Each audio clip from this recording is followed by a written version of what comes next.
الحمدللہ رب العالمین والصلاة والسلام علی سید المرسلین اما بعد ان اللہ وملائکتہ یصلون علی النبی یا ایھا الذین آمنوا صلوا علیہ وسلموا تسلیما اللہ رب محمد صلی اللہ علیہ وسلم نحن عباد محمد صلی اللہ علیہ وسلم صلی اللہ تعالی علیہ وسلم۔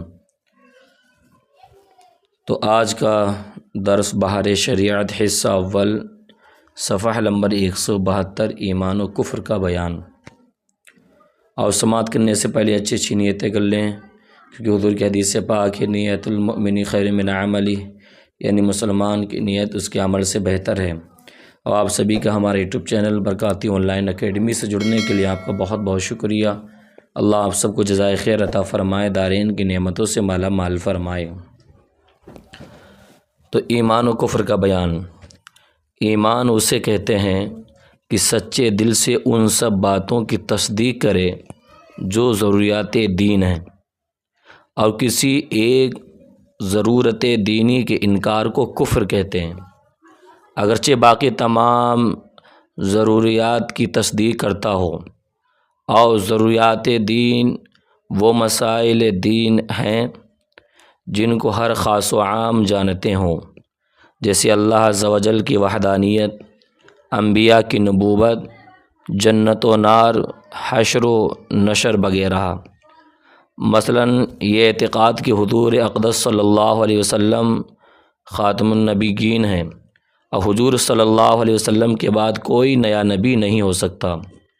اور عوام سے مراد وہ مسلمان ہیں جو طبقہ علماء میں ناشمار کی جاتے ہوں، مگر علماء کی صحبت سے شرف یاب ہوں اور مسائل علمیہ سے ذوق رکھتے ہوں، نہ بندہ کی کوردہ ہو، یعنی اسے تھوڑا ہم سمجھ لیں، کم آبادی اور چھوٹا گاؤں جسے کوئی نہ جانتا ہو، نہ ہی وہاں تعلیم کا کوئی سلسلہ ہو، اور جنگل اور پہاڑوں کے رہنے والے ہوں جو کلمہ بھی صحیح نہیں پڑھ سکتے، کہ ایسے لوگوں کا ضروریات دین سے ناواقف ہونا اس ضروری کو غیر ضروری نہ کر دے گا۔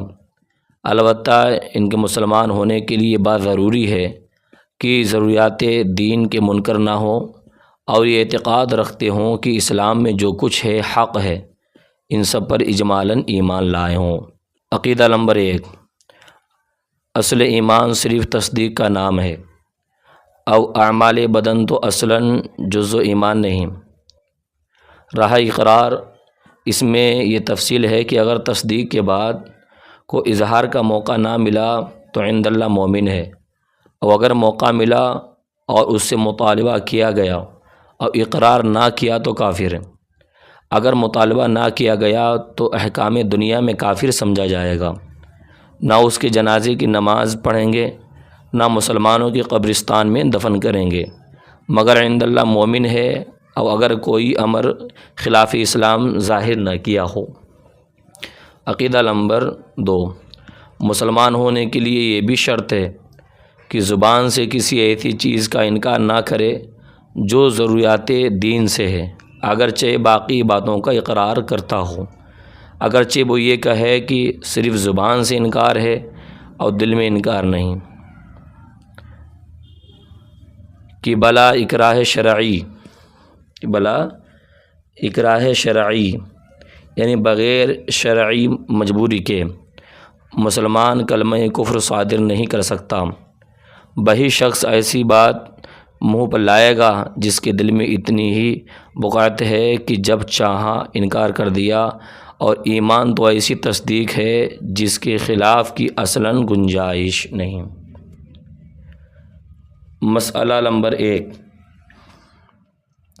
اگر معاذ اللہ کلمہ کفر جاری کرنے پر کوئی شخص مجبور کیا گیا، یعنی اسے مار ڈالنے یا اس کا عضو کاٹ ڈالنے کی صحیح دھمکی دی گئی، کہ یہ دھمکانے والے کو اس بات کے کرنے پر قادر سمجھے، تو ایسی حالت میں اس کو رخصت دی گئی، مگر شرط یہ ہے کہ دل میں وہی اطمینان ایمانی ہو جو پیشتر تھا، مگر افضل جب بھی یہی ہے کہ قتل ہو جائے اور کلمہ کفر نہ کہے۔ مسئلہ نمبر 2، عمل جوارح یعنی اعضاء کے عمل، اعضاء کے عمل داخل ایمان نہیں، البتہ بعض اعمال جو قطعاً منافی ایمان ہو ان کے مرتکب کو کافر کہا جائے گا، جیسے بت یا چاند سورج کو سجدہ کرنا، اور قتل نبی یا نبی کی توہین، یا مصحف شریف یا کعبہ معظمہ کی توہین، اور کسی سنت کو ہلکا بتانا، یہ باتیں یقیناً کفر ہیں۔ ہمیں چاہیے یوں ہی بعض اعمال کفر کی علامت ہیں، جیسے زنار یعنی وہ دھاگا یا ڈوری جو ہندو گلے سے بغل کے نیچے تک ڈالتے ہیں، عیسائی، مجوسی اور یہودی کمر میں باندھتے ہیں۔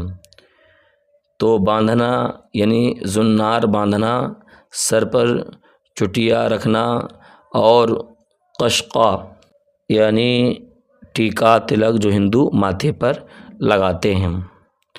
تو قشقہ لگانا ایسے افعال کے مرتکب کو فقہاء کرام کافر کہتے ہیں۔ تو جب ان اعمال سے کفر لازم آتا ہے تو ان کے مرتکب کو از سر نو اسلام لانے اور اس کے بعد اپنی عورت سے تجدید نکاح کا حکم دیا جائے گا۔ عقیدہ نمبر 3، جس چیز کی حلت یعنی جس چیز کا حلال ہونا نص قطعی سے ثابت ہو اور اس کو حرام کہنا، اور جس کی حرمت یقینی ہو اسے حلال بتانا کفر ہے، جبکہ یہ حکم ضروریات دین سے ہو یا منکر اس حکم قطعی سے آگاہ ہو۔ مسئلہ نمبر 1، اصول عقائد میں تقلید جائز نہیں، بلکہ جو بات ہو یقین قطعی کے ساتھ ہو، خواہ وہ یقین کسی طرح بھی حاصل ہو، اس کے حصول میں بالخصوص علم استدلالی کی حاجت نہیں۔ ہاں بعض فروع عقائد میں تقلید ہو سکتی ہے۔ اسی بنا پر خود اہل سنت میں 2 گروہ ہیں۔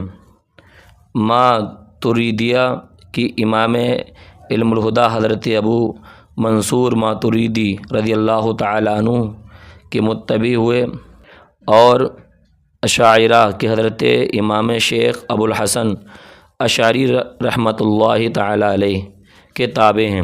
یہ دونوں جماعتیں اہل سنت ہی کی ہیں اور دونوں حق پر ہیں، آپس میں صرف بعض فروع کا اختلاف ہے، اور ان کا اختلاف حنفی شافعی کا سا ہے۔ ان کا اختلاف حنفی شافعی جیسا، دونوں اہل حق ہیں، کوئی کسی کی تضلیل و تفسیق نہیں کر سکتا۔ اللہ ہمیں آپ کو عمل کی توفیق عطا فرمائے۔ تو آج کے درس کا اختتام یہیں پہ کرتے ہیں، انشاءاللہ اس کے آگے اگلے درس میں پیش کروں گا۔ آپ سبھی حضرات سے گزارش ہے کہ ہمارے یوٹیوب چینل برکات آن لائن اکیڈمی کو سبسکرائب کریں۔ السلام علیکم ورحمۃ اللہ وبرکاتہ۔